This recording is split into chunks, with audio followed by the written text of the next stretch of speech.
High ticket closers. If you clicked on the video and you're not where you want to be skill set wise, you need to watch the video all the way through. Because what I'm about to teach you on this call is going to teach you how to overcome limiting beliefs, how to pick up on the language that the buyers use when they're uncertain in themselves and they're projecting that onto you. I'm going to teach you how to lead your prospects and overcome the fear and the uncertainties that they have that have kept them plagued. My one-on-one student paid thousands of dollars for the call you're about to watch right now. And if you watch it in full and you implement what I'm teaching you, it will change the game for your sales process. Enjoy. This meeting is being recorded. Hey, are we in?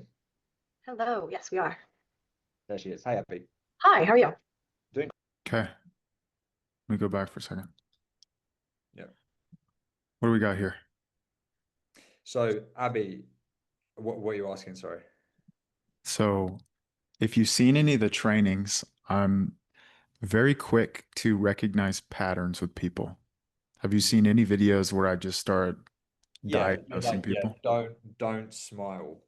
Well, not even necessarily that. I don't have an issue with smiling. I am through Energy. pattern recognition Mhm. starting to diagnose the person that I'm talking to. So the first thing that I pick up on is she's got glasses on.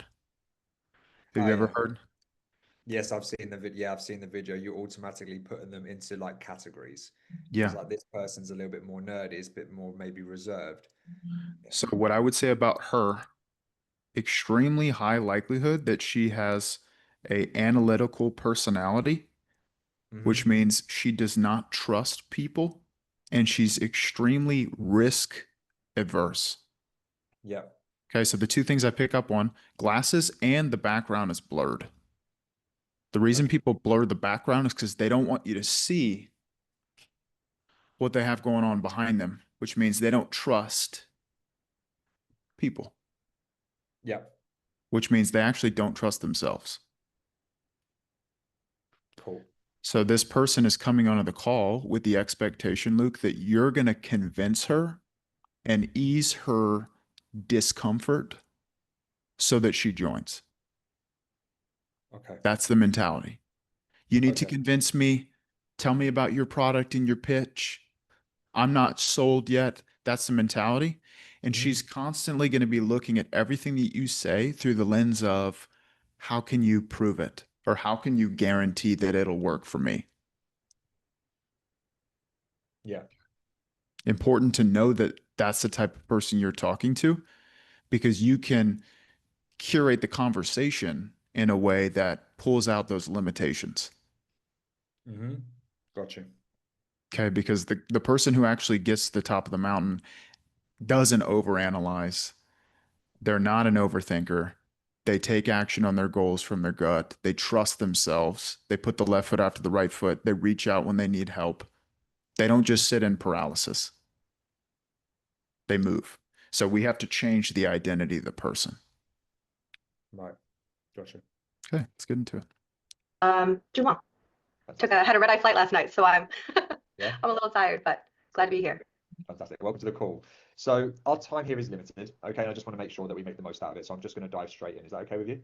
Sounds great. Awesome. These calls usually go on for about 45 minutes. So are we good for the full amount of time? Yeah.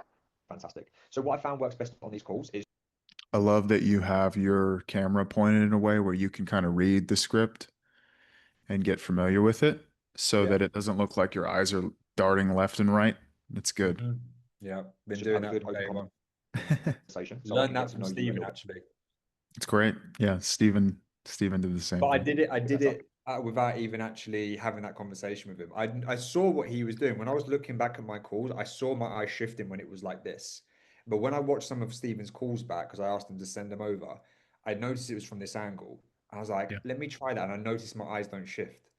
It's the same thing that I'm doing. I mean, I don't use a Yeah. script, but like my desktop and everything is not here. It's over here. Yeah, yeah, yeah.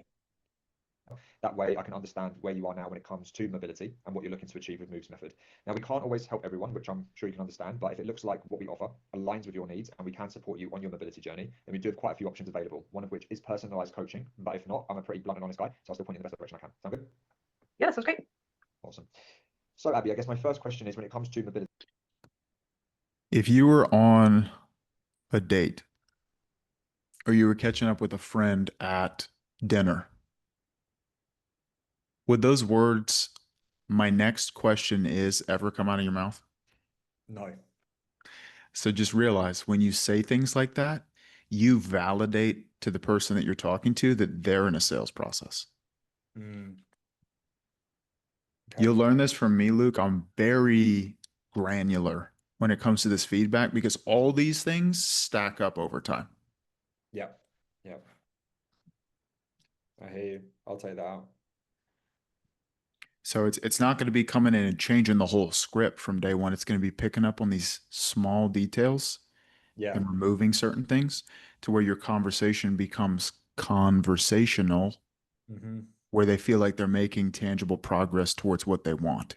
And if that's how we help them to feel, at no point are they going to say things like, hey, it's the top of the hour. Like, can you just send it in a proposal or can you just get into the pitch and tell me the price already? The time stops for them. I don't know if you and I have had this conversation before, but um, we've all had that one conversation with a friend that we haven't spoken to in a long time where time just goes. It's like 4 or 5 hours evaporate like nothing. And you look up and you're like, wow, we've really been talking a long time. This is so refreshing. Yeah. Right? Most people drain your energy. It's rare that they give you life when you have a conversation with them. And that's the environment we can create on the calls if we're talking about the right things. Yeah. Yeah. But The way saying I, it the right way, I'd say. the way I would describe it is imagine I was like a door to door fire extinguisher salesman. Just imagine for a second. Mm-hmm. And my fire extinguisher was $7,000. Who would have a better outcome? The guy who steps up on the front porch and starts talking about the gadgets and how amazing it is and all the lives that it's changed and selling the product, or the guy who knocks on the door and starts having a conversation in a way that makes the prospect feel as though the current house that they're standing in, every square inch of it is on fire. And not only that, the prospect has the gasoline in one hand and the matches in the other. Who has a higher likelihood of getting the close? The latter. The latter, right? And it wouldn't even matter how much the fire extinguisher costs at that point. Right. The crazy thing is, we'll start getting into telling personal stories. Ethan Jukes McNee has a story that I was able to like pull out of him on a sales training that we were doing, Mm-hmm. where he's awoken in a dead sleep by the sound of his mom screaming his name at the top of her lungs. And when he opens his eyes in his room, every square inch of the room is on fire. I kid you not. And he scrambles out and they end up, no one dies, like everyone's safe. Yeah. But it's terrifying. Like, can you visualize yourself opening your eyes 2 in the morning? You look around, everything's on fire. You hear your mom screaming, like the panic that sets in. Yeah. Yeah. And he talks about how that moment in time changed the whole trajectory of his life. Because coming into that night of sleep, he's totally settled. He's working as like a in-person personal trainer, going Yeah. out drinking every night. He's 26 years old, no career path, no vision for his life, making a bunch of excuses, running away from his problems. And when that happened and he could have died, that completely changed his career path. Yeah. So it's being able to not only live a very difficult life in which you put yourself in positions like that's completely out of his control, but taking massive risks like what we're talking about and getting to the top of the mountain in your own life gives you a tremendous amount of credibility and Yeah. certainty and conviction in who you are as a leader, where you start to develop these cemented belief systems and standards that you can then impose onto the prospect. Yeah. I know when my turning point was. Funny enough, you should say that. I can tell you exactly what my turning point was. Not Ethan's, but different in my own personal life, for sure. After this call, take a moment to write it down in as much detail as you can and send it to me. Because there's a way we can use that to your advantage, whether it's being able to craft it in a way that bleeds into investments you've made into yourself and where that's gotten you in your life. Because the whole idea behind it is you are now talking to someone who has immense credibility and leadership skills that can get you where you want to be. That's what you're planting a seed in your prospect's mind. When I can tell you, hey, I went from broke, no money, no career path, no goals or vision for myself to $400,000 a year income, taking Zoom calls from my laptop in less than 4 years, it gives me immense credibility to be able to tell you what you need to do differently in order to get where you want to be. That's the belief that we build in the prospects, where they can actually trust that the person they're talking to can and will lead them down the right path. Yeah. Okay, let's keep going. What's the biggest challenge you're having at the moment? I think it's just contributing to or my lack of mobility is contributing to quite a bit of stiffness and actually pain in some of my joints. That's the biggest reason that I'm wanting to actually change it finally now. Just because it's starting to affect me in my day-to-day life. Oh, really? How so? I teach ballroom dance, and so it's been my knees, and now my lower back has started hurting, and so it just limits how well I can actually dance all out. And yeah, I don't think that I should have to be in pain every day when I haven't done Why is she laughing? I put her up on it. anything to cause it specifically. Okay. So I just would like to build strength through flexibility. Okay. And you're saying the issues have started in your knee? So yeah, my knees, mainly my right knee. So I don't really like I know you guys have a process, right?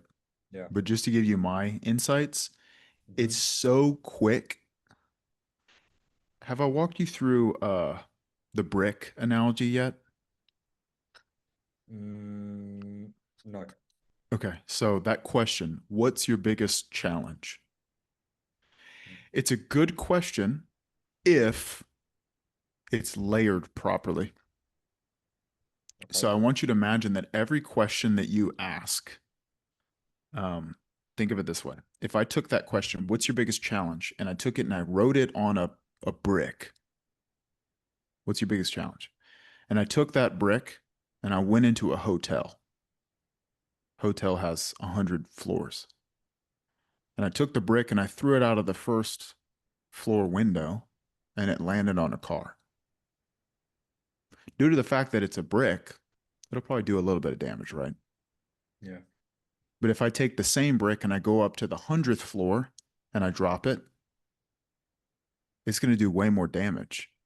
Yep. And so that question of what's your biggest challenge is a good question. However, if you ask it too early, it may fall flat due to the fact that this person does not trust you yet.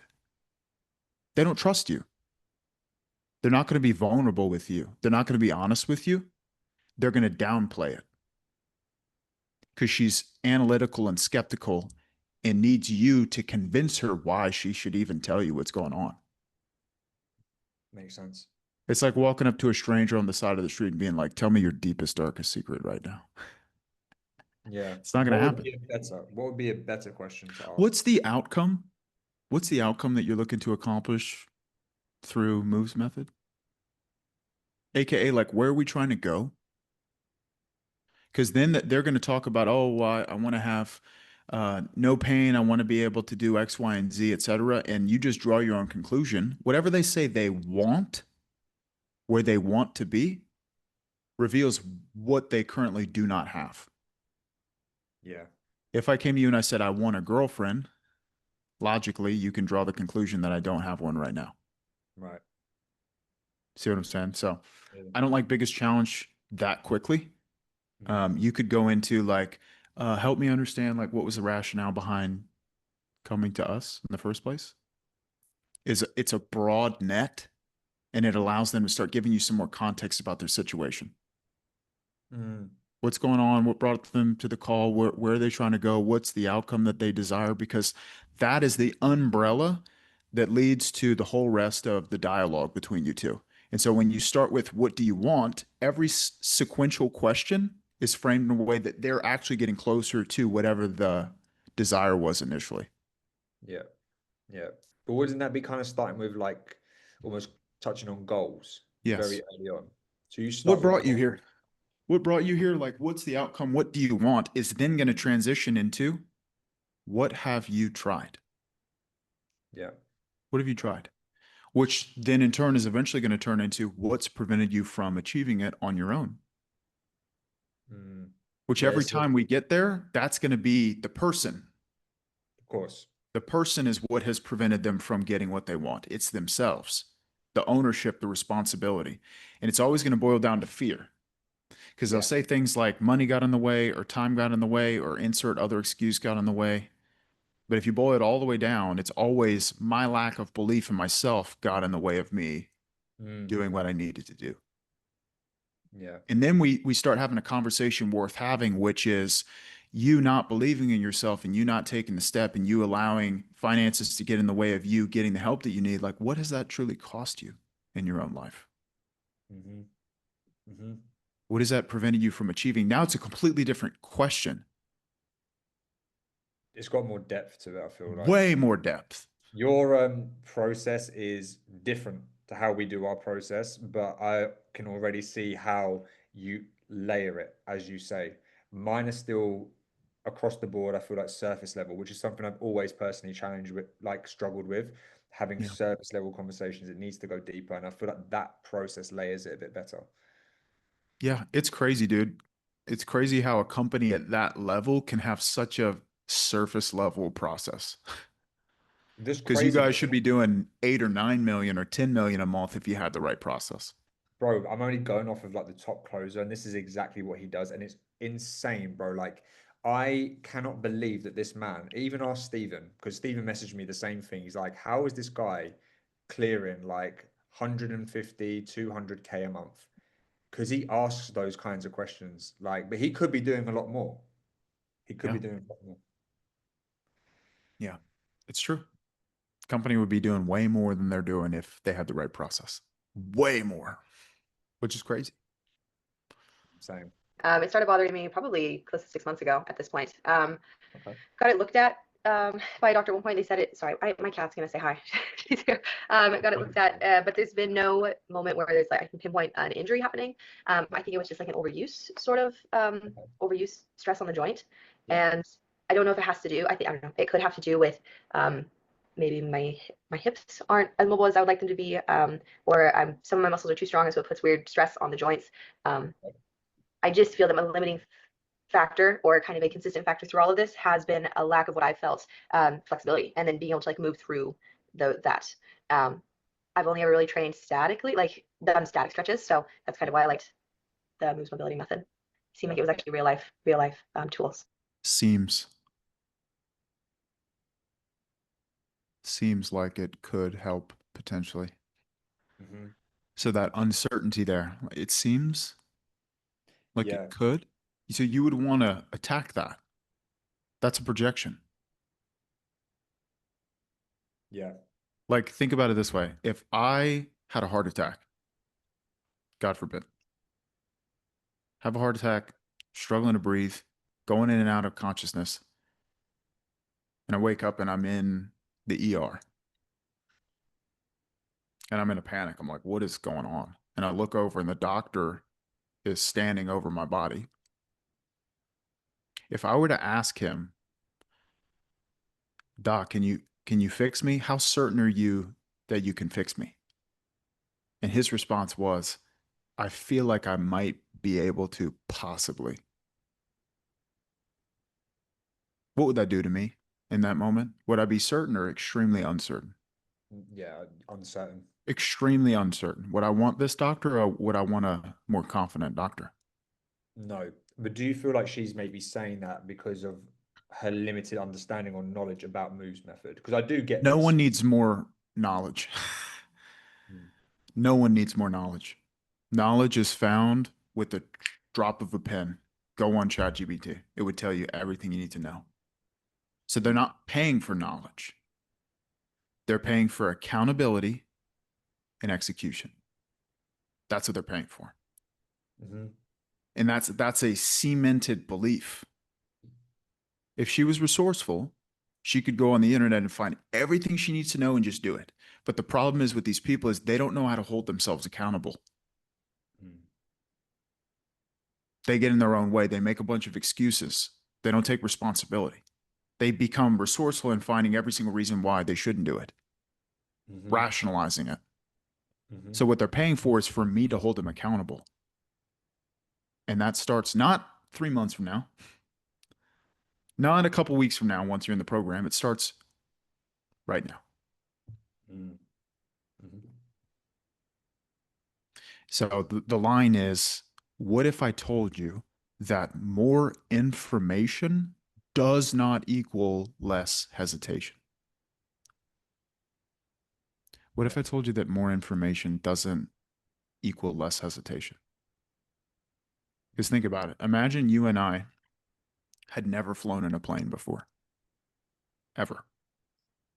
And we were scared of heights. We're like, I have no idea how people even do that. It's terrifying. Mhm.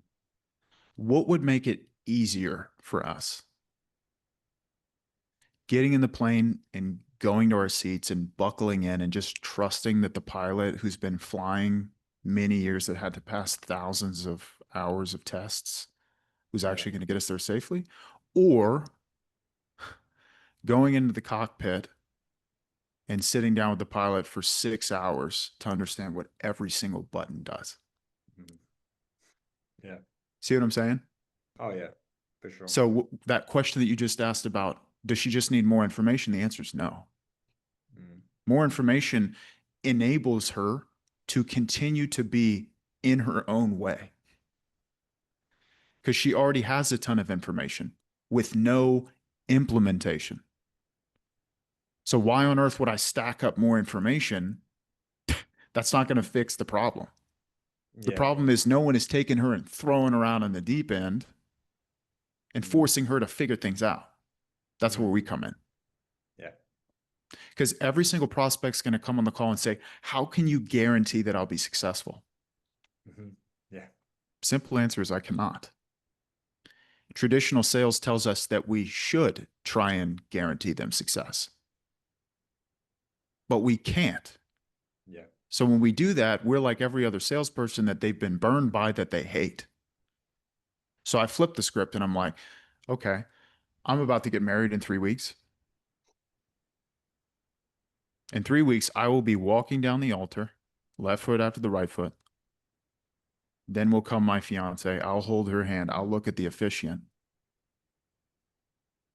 Can he guarantee that my marriage will be successful by me saying I do? Mm. No. Can he guarantee that by us trying to have kids that we're not going to struggle with infertility? No. Can he guarantee that by us having kids that the kids are going to come out and they're not going to be Down syndrome? Mm. No. Yeah. See what I'm saying? Yeah. Nothing's guaranteed. We have a process for that as well, but I hear what you're saying. Nothing is guaranteed. So if nothing's guaranteed, what are we to do? Yeah. You've got two Sit and options. wait and hope, Exactly. You or either do nothing or you do? do something different. Yeah. Or do we do something? Do we take the step? Do we trust ourselves? Yeah. And that lack of trust, where does that come from? Mm-hmm. Because there's always a why. Yeah. There's always a why behind the action. Mm-hmm. Yeah. People wonder, like, someone goes into a school and shoots it up. What's behind it? What's behind that? Yeah. I'm glad you're saying these things, bro. Fortunately, I was asking her these in the objection handle, so that's good for me to know. Yeah, you can do it all way before price is on the table. Yeah. Way before, way before, way before. And then in the moment, she's viewing it through the lens of, I've never thought about it that way. You're right. I'm wrong. What do I need to do? Yeah. That's because when the price is on the table, although you're still trying to help them, they can't view it that way. Everything Exactly. you're saying is, he's only saying this because he wants my money. Yeah, you're right, but I don't make these types of decisions on the spot. And they're so ingrained in their way of thinking that you're just talking to a wall. Yeah. But when price is not on the table, it's very collaborative. Mm-hmm. It's wow, I've never thought about it that way. You continue to stack that up. They have to follow your lead. Yeah. Only 4 minutes in. It's That's how these call reviews go. all good. Okay. So the issue is with mainly the knee, which was about 6 months ago. You don't actually know what could have caused it. And you also mentioned issues with the lower back as well. Yeah, that actually just started a week or so ago. Okay. And I don't know if it's just related to the job. I think teaching people how to dance is partially just it's tough on the body. Yeah. But if there are ways that I can strengthen it so that or strengthen my core or things like that, to sort of balance that out better, I'd like to Right. explore that as well. Okay. So knees, back, you also mentioned hips as well. Yeah, those I've always had limited range of motion in my hips when it comes to that. Yeah.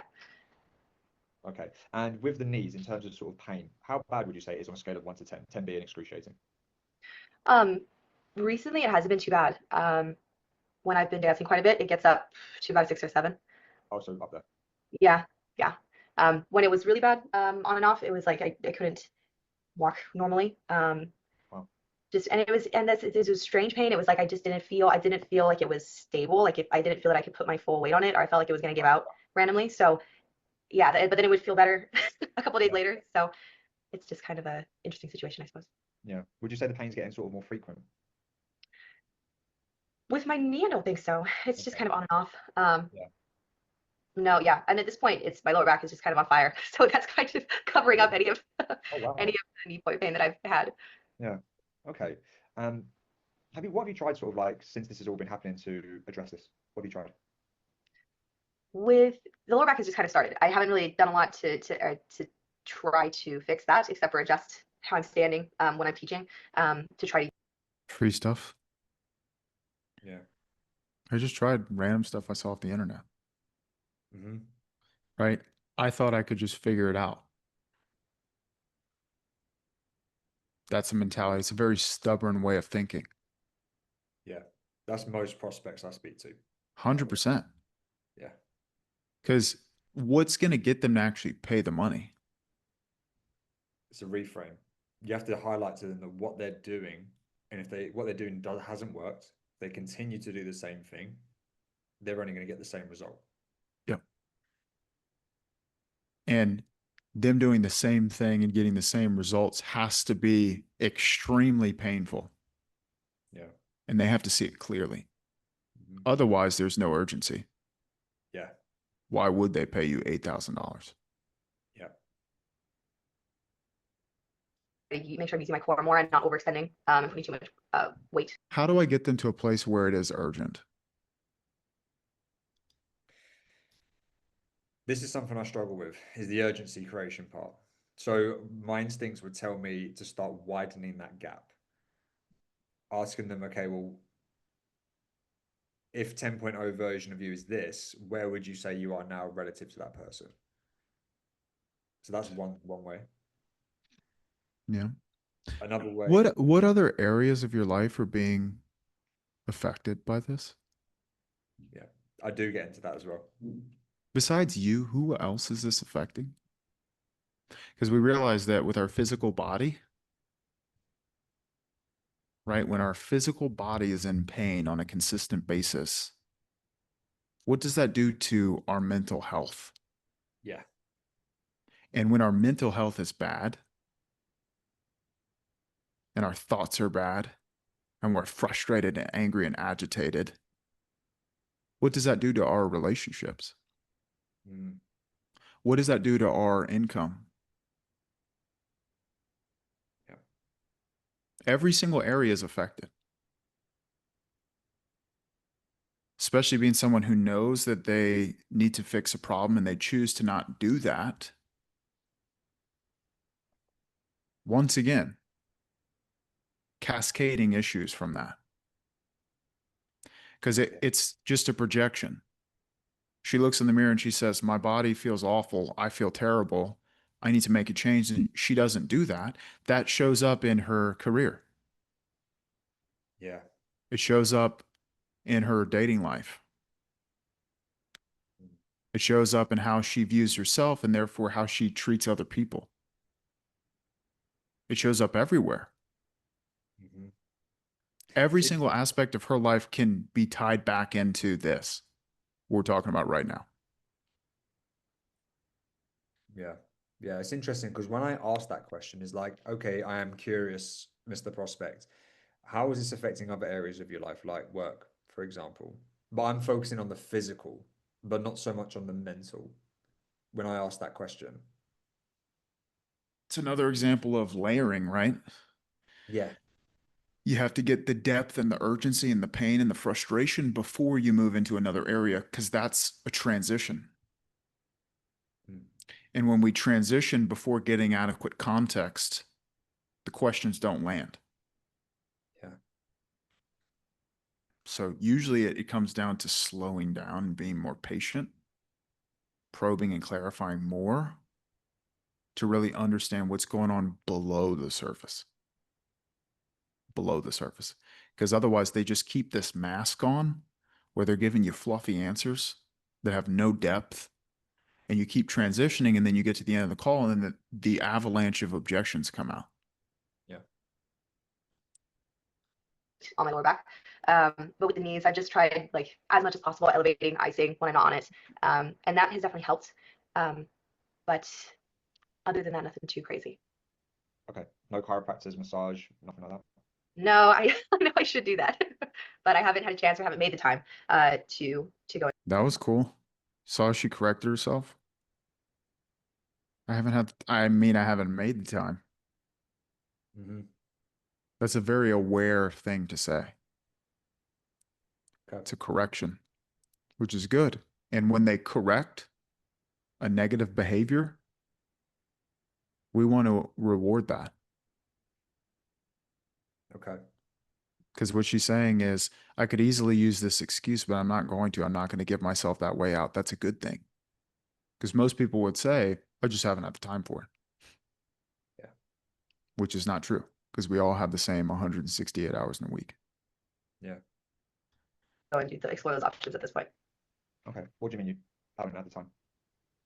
Well, she corrected herself. Hey, I noticed that you corrected yourself. Seems like you're aware that time is not a reason why you can't do more to actually get the help. What do you feel has actually prevented you from getting the help that you need? Mm. Okay. I yeah, I haven't made the time. I work during the day. I have a full time. If I told you, Luke, to meet me at the nearest gas station tomorrow at 1 p.m. Central Time, and I would wire you $30,000 cash, Mhm. you wouldn't struggle to make the time for that, would you? No. No. If I said, here's $30,000, just take it, you wouldn't say, oh, busy schedule, man, I can't. Yeah. You Because it's just take it. guaranteed. It's funny you should say that. Exactly. It's funny you should Exactly. say that. I heard something very similar from a guy, and he says if there was $200 million on the other side of the planet, regardless of where you were, and I told you had to go and get it, you would go, even if you'd said you didn't have the money. And if I told you you only had 48 hours to do it, you would move heaven and hell to get there even faster. You would beg, borrow, and steal to get there. Correct. The reason you do it because it's guaranteed, but Yeah. nothing in life is guaranteed. Correct. That's correct. Just like when people say, oh, coaching's too expensive. The reason I haven't picked any particular direction is because they're asking too much money. That's once again not true. Yeah, 100%. Not true. Yeah, for sure. Because if someone called her on the phone while she was on this sales call with you and said, hey, Abby, we have your mom in the ER right now and she's about to die. We need you to come up with $10,000 to save her life. It'd be done. She'd be like, hey, I gotta go. I gotta go. I gotta find this money. And if it's not her mom, then it's someone else. 100%. Right. So it's like, why are we settling for anything less in our own life? Yeah. very deep psychological conversations that can be had that will completely flip the switch on this conversation.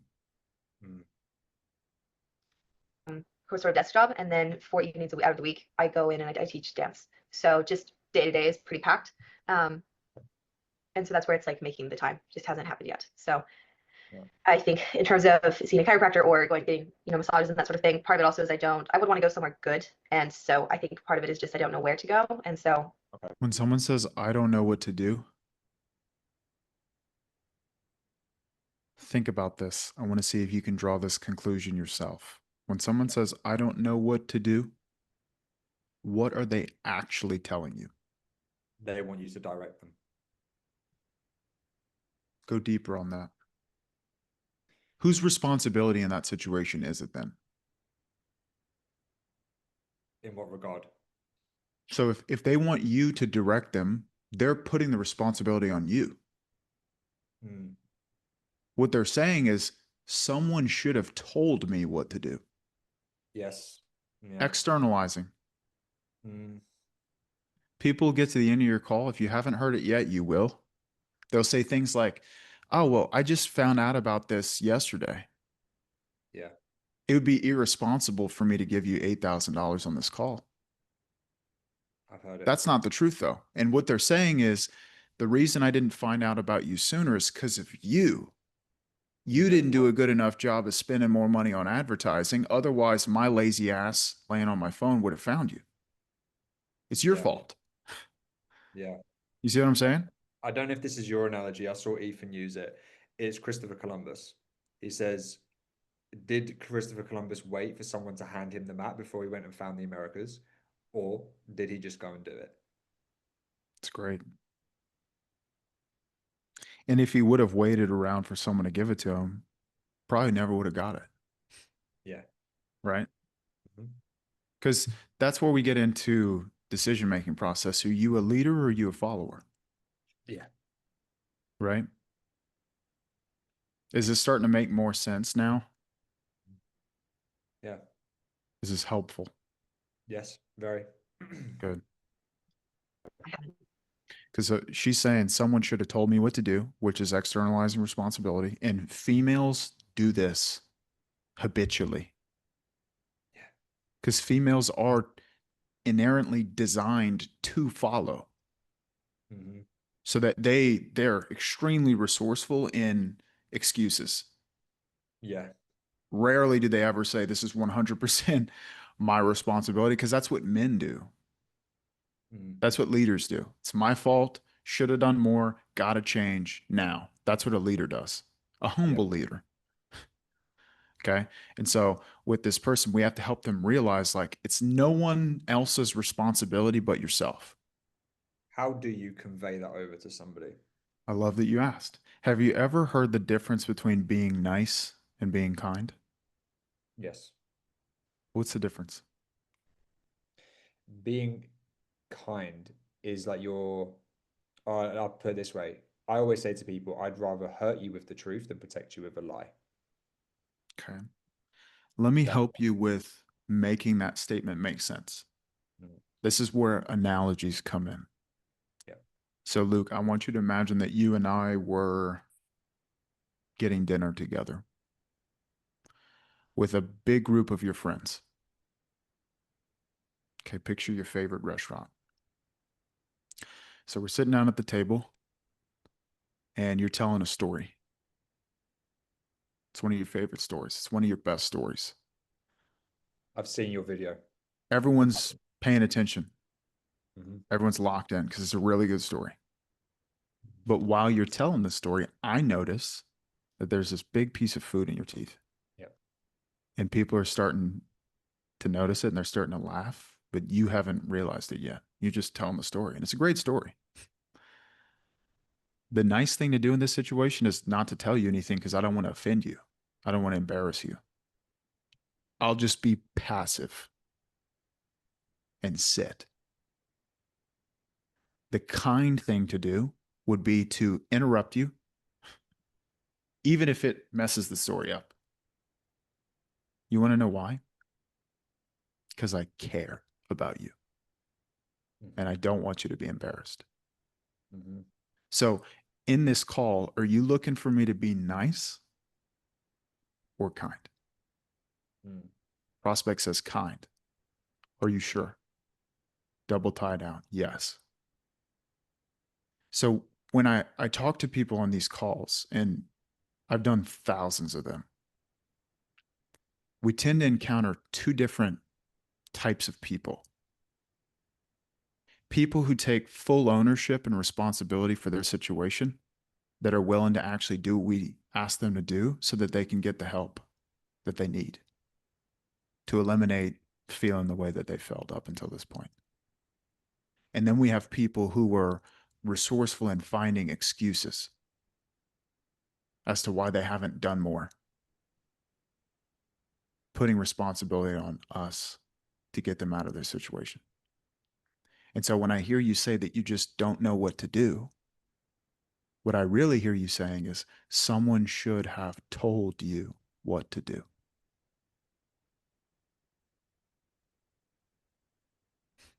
See how that works?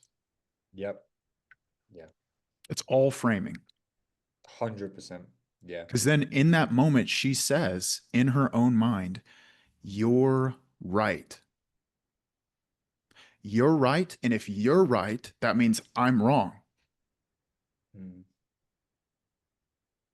And then I have to follow you now. Yeah. The whole sales game is getting people to follow you. And everything that comes out of your mouth either aids you in doing so or lower status, Yeah. right? If the prospect remains the same person that they were before the call started throughout the entire call, no change happens. Mhm. But through challenging and probing and reframing, that's where everything changes. Yeah. So that's how you would do that. Awesome. I just Yeah. haven't got. Okay. I mean, and besides sort of like what you've been currently doing, have you sort of been out there looking for any sort of like coach or a mentor that you can learn from and give you what you need so you can actually address the root cause? Have you done anything in that regard? Nope. No. Okay. Any particular reason? Nope. That's from your training, by the way. That's something I implemented that's quite new. It's fantastic. Now we're starting to have a conversation worth having.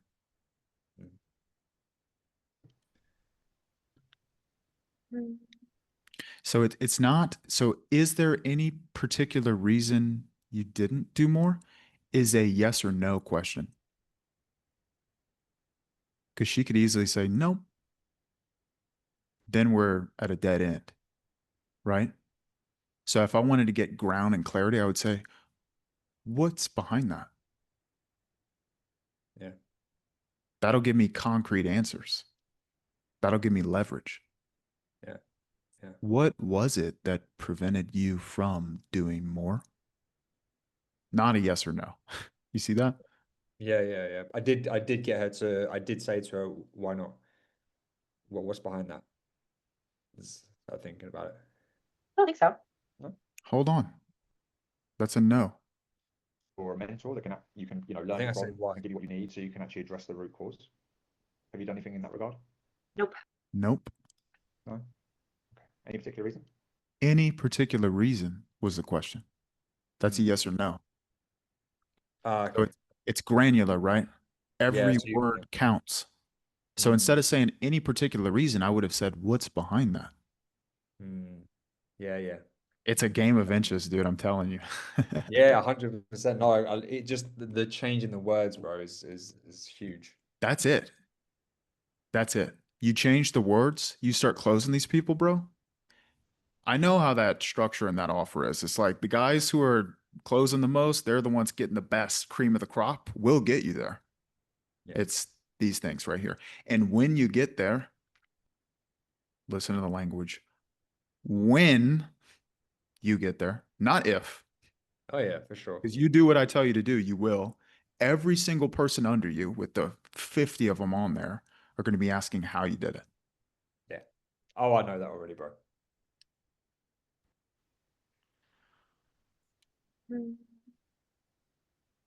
don't think so. Yep. Okay. So yeah, because now it's harder to go back into the question and be like, well, what's behind that? Because there's a connection that's formed through every question that you ask. You start building a bridge, Yeah. and anytime you screw up, a plank falls off the bridge. Mm-hmm. Now it's more uncertain, more uncharted, more unfamiliar. Cool. Yeah. Well, I know Now that doesn't mean we have to be perfect. Does not mean we have to be perfect, because if we have to be perfect, then we put too much pressure on ourselves. No, we'd just be better. Better. Learn, implement. Learn, implement. That's it. I know you mentioned about stretching and flexibility, but do you actually know the difference between flexibility and mobility? Because a lot of people don't, and they often use it interchangeably. Who cares? This isn't the process, bro. I know. I'm like, dude, who gives a rip? Okay. I do know that there are people who can be very flexible. Because you just got her to a point where she was about to admit a limitation. We'll take that So right now. think about it. It's like you were pinning her up against the wall, and then you just let her go Yeah. That's because it. of one question that was asked incorrectly. Yeah. It really is that Oh, nuance. yeah. Oh, yes. Yeah. Because now the pressure's off. And you'll notice when you start pinning them up against the wall, look at their body language. Yeah. They'll start moving around, adjusting, sitting up in the seat, grabbing the water. When you notice they're doing that, you got them right where you want them. And they know it. Yeah. You ever been in a conversation where you kind of been hiding some stuff, like you got some secrets, and someone hits the nail on the head? Yeah. Oh, yeah. And all of a sudden the wall's starting to collapse around you, and you start to kind of Horrible. panic. Yeah, it's horrible. Horrible if the person you're talking to doesn't care about you. Yeah. You know what I mean? Yeah. But if you know that they have your best interest in mind, it's not horrible. Yeah. And still not have, and they still get injured a lot, right? Even with being very flexible. So I would say mobility is actually being able to move through the stretches and be able to hold and balance your joints in those actual movements and actions. Whereas flexibility is just being able to like touch your toes or do splits in one static position. That's very good. I'll break it down a little bit more. Okay, so flexibility is lengthening the muscle. Telling is selling. This is exactly what we do. This is how it works. This is the knowledge we have. All insinuates we can help you. That's what you're insinuating when you talk about us, our knowledge, any of that. Student results, moves method. All is under the umbrella of, I want to give you this information so that you trust me, so that you buy. But it doesn't work that way. You can give them all the information in the world. You could spend the next 5 hours talking about joints and all that BS, and nothing will change unless we build that internal pressure in the person we're talking to, where there's a fire under their rear end. All of a sudden, it's been there for a long time. Our cheeks are getting singed, right? Got to get out. Yeah. Then it turns into, what do I need to do? How do I get inside? What's the next step? Yeah. So that's just stretching, which is actually quite redundant. But mobility is a lot more nuanced. It's about building strength for a range of motion. So that just basically means when you're in a stretch position and then you add resistance, you actually get stronger in that position. The thing is, Abby, you shouldn't really have any kind of tightness or pain or discomfort in the body. The only reason that you do is because it's a warning signal from your body saying there's something wrong and you need to address that. So Blah, blah, blah, blah, blah. you could keep doing, hot and cold treatments, stretching. The thing is that it's too passive, So yeah, you might feel good in the moment, but then it doesn't last. Always think about this. In school, when your teacher was lecturing you, Oh, yeah. Hated it. hated it. Could not care less. Not paying attention at all. Yeah. Now, imagine this. Imagine you went into your classroom and it was all free. You weren't paying for any of it. Like, how? The only reason we paid attention in the lectures is because if we didn't pay attention, we wouldn't be able to pass the test and we wouldn't get the degree, especially if we were paying for it. But if it was all free and there was no degree, just like the call's free, Yeah. why on earth would I listen? Like, what does that even do? And it's What's the just point? wasting time as well, and I could just be getting into the depths of what's actually Into her situation. Mhm. Yeah. Yeah. That's what moves the needle. Yeah. Because you're not actually giving anybody reason to change. But with Now, I'm all for knowledge and expertise in the pitch. In the pitch.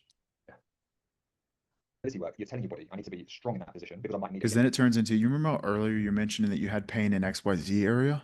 Well, this is exactly why. And this is exactly what we will do to eliminate it. Mm-hmm.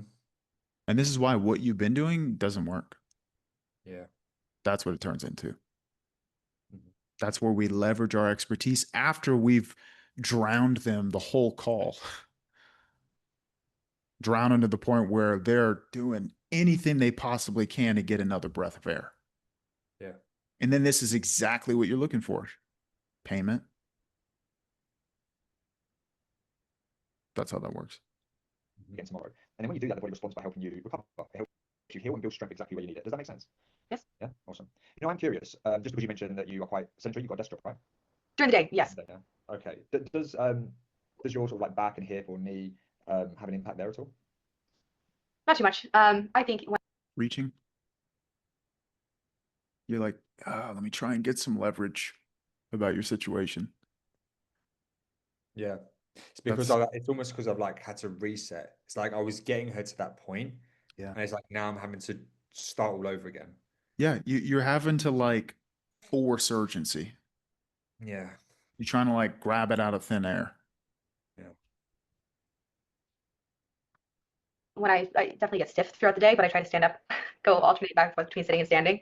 And then, yeah, when I'm at the studio, I'm just on my feet in heels, which obviously is harder on the joints. But that's for like 5 or 6 hours a day. So Right. I definitely have like movement isn't a problem. I'm very active. I would consider myself to be fit, but I would say I haven't made the time, okay, to work on my own.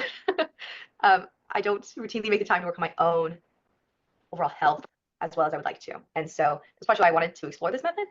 It seemed like there could be really good direction, just so that I know even where to begin and what routine to stay on so that I can start actually seeing and feeling those changes. Okay. And why is sort of like routine and direction important to you? Because I think that I won't keep up with it if it's something that I have to come up with on my own, at least starting out, until I know what's going to work and Okay. that sort of thing. Okay. Why'd you say that though? See how it's starting to turn into like an interrogation. Why? Then they're going to feel like, well, where are we getting at here? Like, what's the point of what you're asking me right now? They start to get kind of confused as to where this conversation is headed. So what would have changed this conversation is just sitting on that limiting belief. Getting her to tell you what's behind the fact that she hasn't done more. Yeah. Fear, overcoming the fear, seeing how the fear has enabled her from doing what she wants to do, kept her in chains, right? Getting her to actually step up and agree that she's willing to overcome it, right? And I can teach you how to do that. But getting to fear is vitally important because they all have it. And it is the objection that gets in the way every single call. And they'll cloud it with partner, decision-making process, too much money, all of that. It's just fear.